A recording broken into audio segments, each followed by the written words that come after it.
할렐루야. 오늘은 창세기 71번째 말씀입니다. 우리는 계속적으로 창세기 20장 말씀을 통해서 아브라함이 사라를 이 아비멜렉에게 넘기는 연약함을 보고 있습니다. 그 과정에서 하나님은 이 하나님의 자비하심으로 아무것도 모르고 죄를 저지르는 이 아비멜렉을 선한 길로 인도하십니다.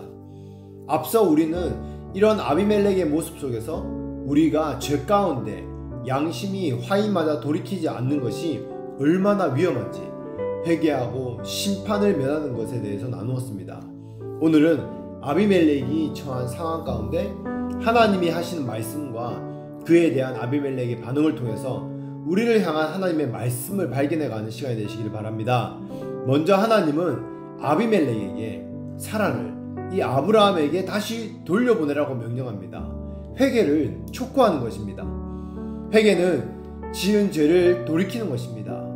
우리는 하나님께 나아가고 하나님께 의지를 드려야 하는데 사단에게 의지를 내어주고 사단에게로 돌이키게 되는 이것이 바로 죄입니다. 회개는 여기에서 사단에게 향하던 의지를 돌이켜서 하나님께 우리의 의지를 다시 돌려드리는 것입니다. 아멘. 바로 지금 하나님께서는 아비멜렉에게 회개를 촉구하십니다. 그래서 자기의 의지를 들여서 하나님께 순종하면 그 세력이 끊어지지만 의지를 계속 죄에게 드리고 죄를 향해 가는 이 삶을 산다면 그 세력은 없어지지 않는다는 것입니다. 그래서 우리가 말씀 앞에 의지를 들여서 반응하는 것이 너무 중요합니다. 말씀 앞에서 의지를 드린 많은 사람들은 말씀으로 변화되지만 귓등으로 듣는 사람, 이 말씀을 듣지 않는 사람은요, 변화가 일어나지 않습니다. 왜 그렇습니까? 의지를 자기 중심으로 사단에게 딱 두고 있는 것입니다. 하나님께 드리지 않는다는 것입니다.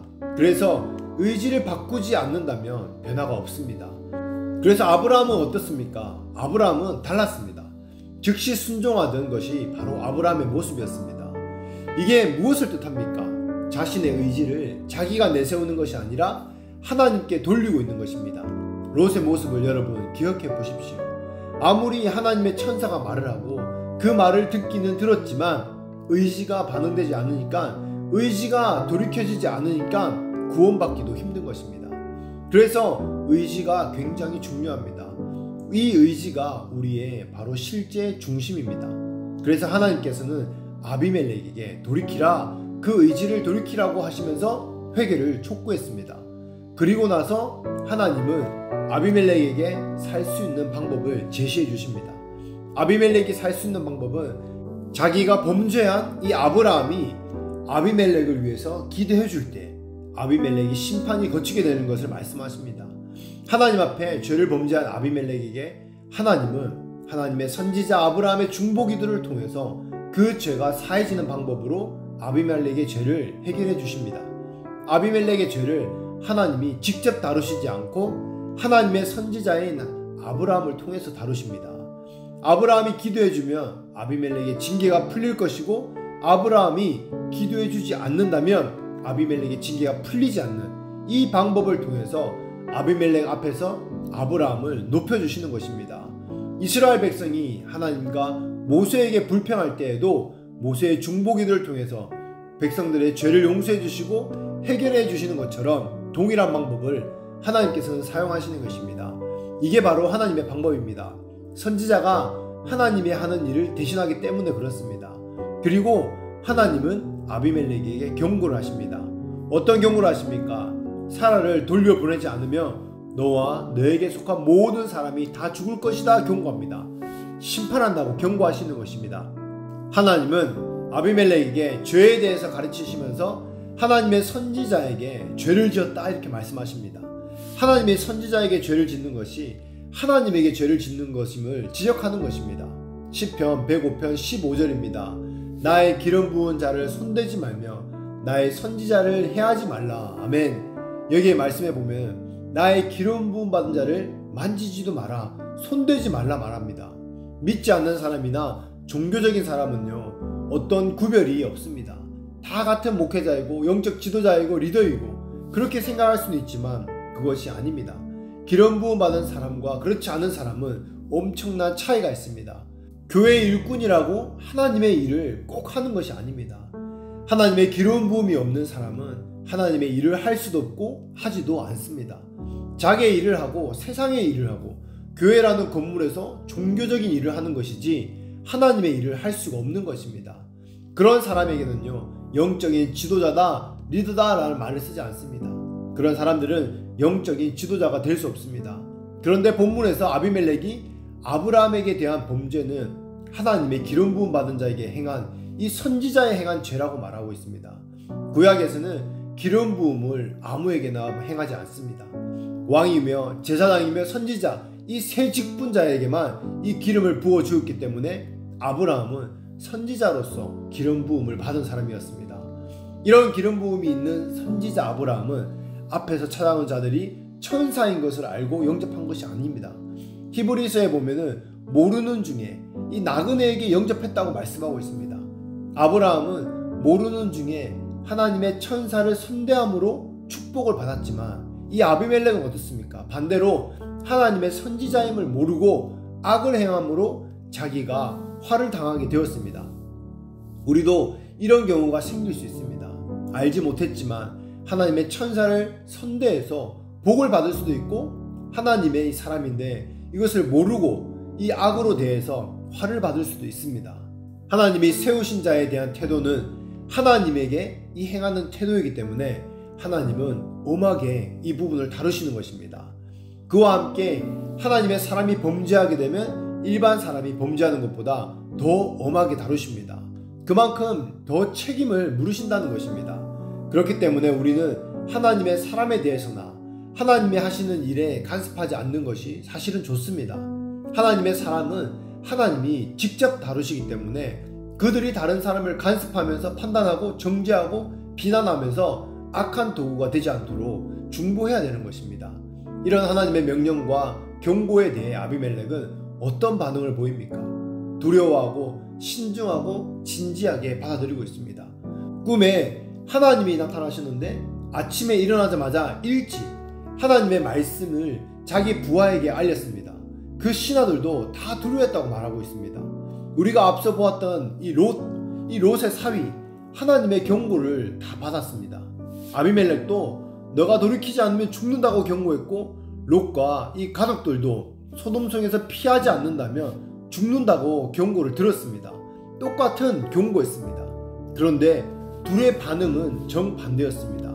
아비멜렉은 하나님을 믿지 않는 이방인입니다. 블레셋 왕입니다. 그럼에도 불구하고 아비멜렉은 하나님의 경고를 꿈으로 받았습니다.